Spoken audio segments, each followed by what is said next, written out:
Kai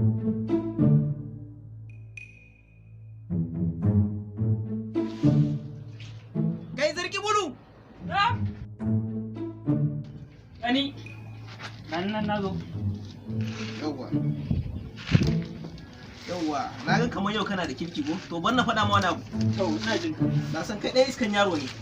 To ban na faɗa ma wani abu.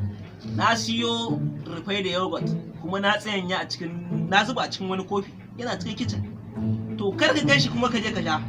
Na faɗa ma dai zarki bulu kar ka je ka sha. Kar ka sha ba. Haka ma ba za ta faru. Na zuba a cikin kofi yana cikin kitchen kar ka je ka sha. Ni yau azumi ma nake yi. Ka san yau litinin. Azumi ma nake yi ni. Kar ka sha min rufai da yogurt. Azumi ma nake yi ni. Yau azumi ma nake yi.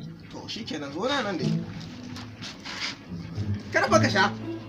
Kar fa ka sha. Ni azumi ma nake yi yau.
Me kake ana?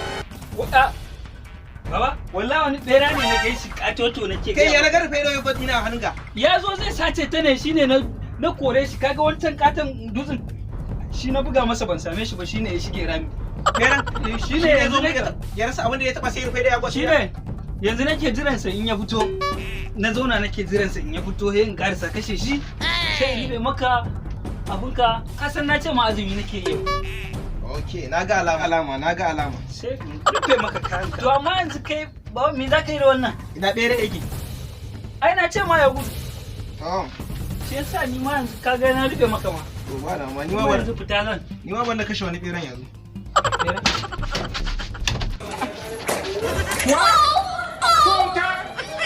How far do we have?